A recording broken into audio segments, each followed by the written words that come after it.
Imagine spending, like, millions of dollars to uproot a living forest, right?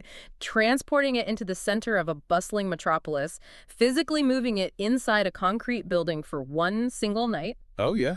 and then, claiming you are doing it to save the environment. Right, which sounds totally wild on paper. It really does. And today we are looking through this massive stack of notes you sent us regarding a highly exclusive event. And I'm thrilled to be here to help break this down. It's a fascinating topic. Yeah, so this event took place just a couple of weeks ago, on March 28, 2026.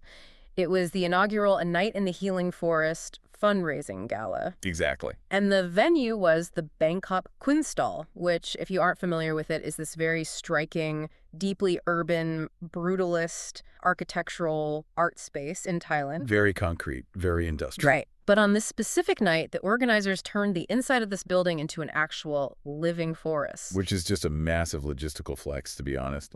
It is. So our mission for this deep dive is to map out how this single night brilliantly engineered the intersection of art, nature, celebrity culture, and, like, high net worth social healing. Yeah, and what stands out immediately in the sources you provided isn't just the sheer density of star power in the room, though we will certainly get to that. Oh, we have to. But the analytical focal point, really, is the radical physical transformation of the space itself. Right. We are looking at the mechanics of taking a hard, brutalist urban environment and converting it into a breathing natural sanctuary, purely to serve as a high-stakes philanthropic engine. Okay, let's unpack this, because looking at these notes you provided, your first thought is probably the exact same as mine. That it's a massive contradiction. Exactly. I mean, isn't moving a bunch of living trees into a concrete building for a luxury gala the exact opposite of environmentalism? It definitely feels that way at first glance. Yeah, it feels like an elaborate photo op or, a reverse carbon offset.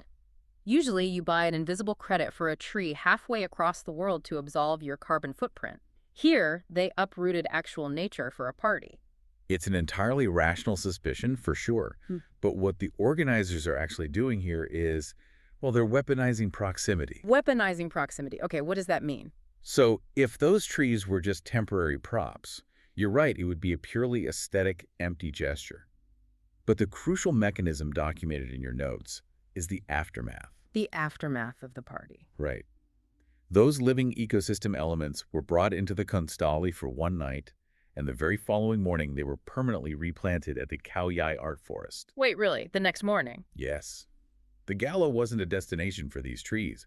It was a brief, highly strategic layover. Oh, wow. Okay, so they are effectively closing the psychological distance between the donor and the cause. Exactly. You aren't just writing a check for some abstract concept of nature conservation happening in a forest you might never ever visit. Right. You are dining under the literal physical leaves of the organism your money's going to plant in the dirt tomorrow. That's actually brilliant. It is. That physical immediacy fundamentally alters the psychology of giving. I mean, the stated purpose of this gala was to raise funds for the Art Forest Foundation and the Khao Yai Art Social Enterprise.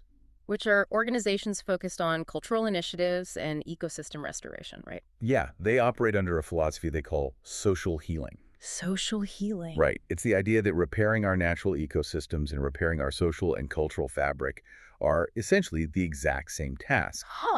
By bringing the forest to the donors, they manifest that philosophy physically. The donor sees, smells, and touches the tangible reality of their philanthropic investment before the check is even cashed. Man, so they've solved the environmental paradox by making the trees temporary guests in a much larger cycle of restoration. Precisely. But, I mean, trees alone don't raise capital. To actually monetize this indoor ecosystem, they had to introduce a completely different kind of ecosystem, didn't they? Oh, absolutely. A highly engineered social one. Yeah, and looking at the guest list in your notes, the organizers didn't just invite wealthy people. They curated this very specific algorithm of global influence. The guest list reveals a masterful understanding of modern visibility. I mean, philanthropy at this tier relies heavily on the observer effect. The observer effect. Yeah. It matters who is in the room, but it matters exponentially more who is watching the people in the room. Let's look at the VVIP arrivals then, because the contrast described in your notes here is incredibly cinematic. It really paints a picture. It does. Inside the Kunsthalle, you have this serene, quiet, climate-controlled living forest. But outside, the notes describe a roaring, massive crowd of fans who had gathered for hours just to catch a glimpse of the arrivals. Yeah, total frenzy. And then, Lee Min-ho steps out in a tailored black suit. I mean, the energy shift there is absolute whiplash. Oh, completely. The visual juxtaposition alone generates global media traction. Right. Every single photograph taken of Lee Min-ho, or his fellow South Korean superstar Lee Young-jae, walking through an indoor forest, creates a visual puzzle for their millions of devoted fans. A visual puzzle. I like that. Yeah, because the fans immediately begin investigating the context of the image. They aren't just looking at the celebrity. The backdrop forces them to ask, wait, what is the healing forest? Oh, that makes total sense. So the foundation essentially hijacks the passionate, highly mobilized attention algorithms of K-drama fandoms to broadcast a conservation message. Exactly. It's brilliant marketing. But, when I see a K-drama star next to some of the other names on this list, I don't see a random assortment of rich or famous people. No, it's very deliberate. It looks to me like they are trying to bridge traditional emotional celebrity influence with disruptive, scalable tech money. Is that an intentional algorithm? If we connect this to the bigger picture, yes, absolutely. Because your sources also highlight Sébastien Bourget as a notable attendee. He's the co-founder of The Sandbox, which is this massive Web3 decentralized virtual gaming world. Right. So you have K-drama royalty standing next to a metaverse tech innovator. That's a wild mix. That specific pairing is actually the intellectual bridge of the entire evening. Think about the underlying business of The Sandbox. Bourget's platform pioneered the concept of buying, selling, and developing virtual real estate in the metaverse. It is an economy based entirely on digital scarcity. Yeah, a fake land, essentially. Well, virtual land. But the Khao Yai Art Forest, on the other hand, is dealing in the ultimate physical permanence biological real estate. Oh, wow. So you have the architect of digital land funding the restoration of physical land. That is, wow. It's a profound synthesis, isn't it? It really is. You are taking the forward-thinking, disruptive capital of tech innovators who understand long-term conceptual investments. Right.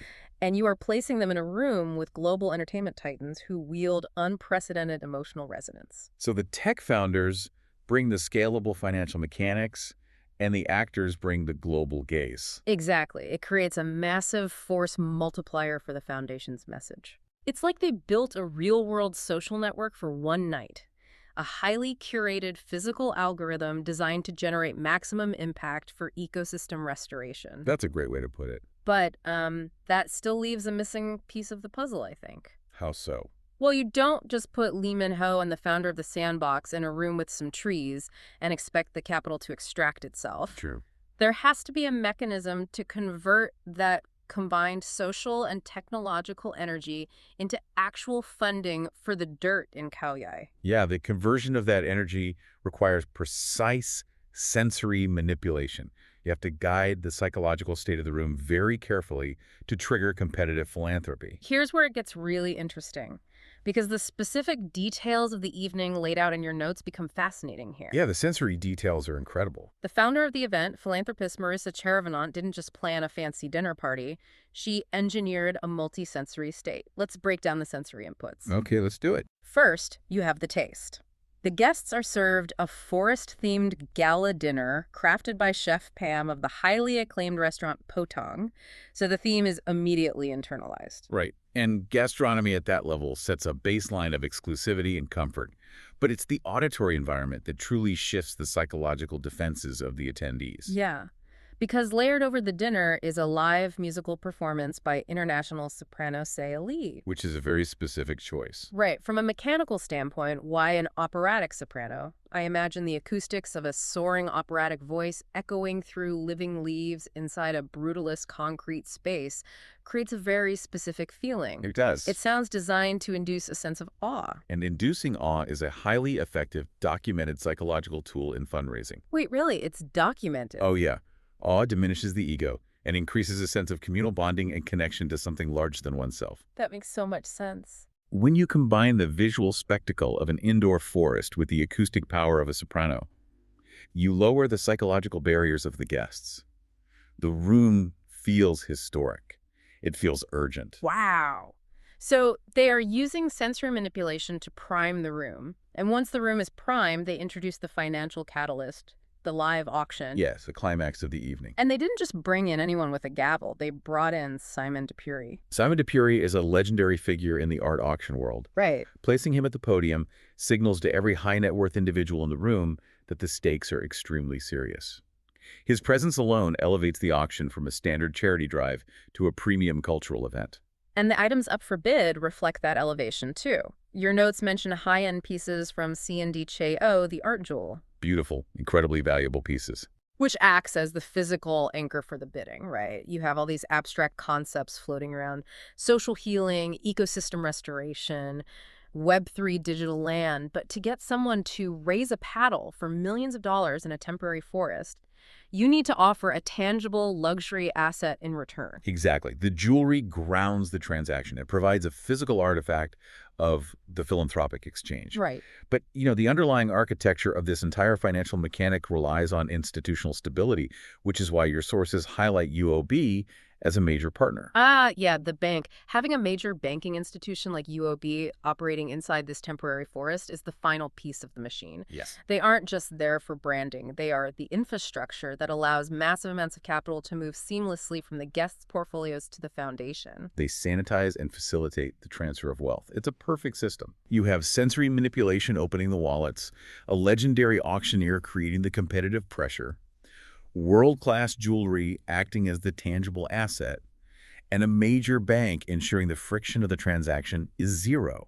And all those funds generated are then funneled directly into the Khao Yai Art Social Enterprise and the Art Forest Foundation. Right. So the high culture pays for the dirt, the roots, and the ecosystem restoration. Essentially, yes. The luxury experience of the evening is converted directly into the long-term, gritty reality of environmental and cultural preservation. It really is a direct pipeline from the wealth and influence gathered in the Bangkok Kunsthalle straight into the soil of the Khao Yai Art Forest. It is a masterclass in the mechanics of modern philanthropy. They successfully took the highest echelons of culture gastronomy, operatic music, immersive art, and utilized them as the engine for ecosystem survival. It's brilliantly executed. It really makes you step back and look at the entire picture of what you sent us because, when you first dive into these notes, it is so easy to read this as a glossy recap of a really fancy celebrity party. Like, oh, Lee Min-ho was there, the food was great, they had some trees inside. But when you lay out all the moving pieces, what this deep dive has revealed is a highly sophisticated blueprint. A blueprint for the future of fundraising, really. Exactly. You have global superstars acting as the beacon to hijack the world's attention. You have tech founders bringing in scalable conceptual capital.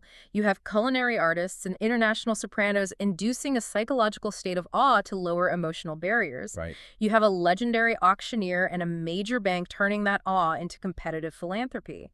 And all of this converges in a wildly paradoxical temporary indoor forest strictly to fund permanent, lasting ecological initiatives. It wasn't just a party at all. Not at all. It was a highly efficient machine designed to save a real ecosystem by building a temporary social one. It is a beautifully closed loop. And I think if we look back at the overarching theme of social healing, there is a lingering thought worth exploring here for our listeners. Yeah. What's that? Consider those living trees that were brought into the Kunsthalle for that single night. They were right there in the room. They physically absorbed the acoustic vibrations of a world-class soprano. Wow, yeah. They absorbed the voices of global icons like Lee Young-jae and Sebastian Berger and the electric competitive energy of a high-stakes charity auction. They were part of the event. Exactly. And now, those exact same trees are quietly growing, rooted in the earth out in the Khao Yai Art Forest. That's a beautiful image. It is. So as those trees grow and mature over the next few decades, how will the physical landscape of Khao Yai continue to be shaped by the invisible ripples of that single, highly orchestrated night in Bangkok?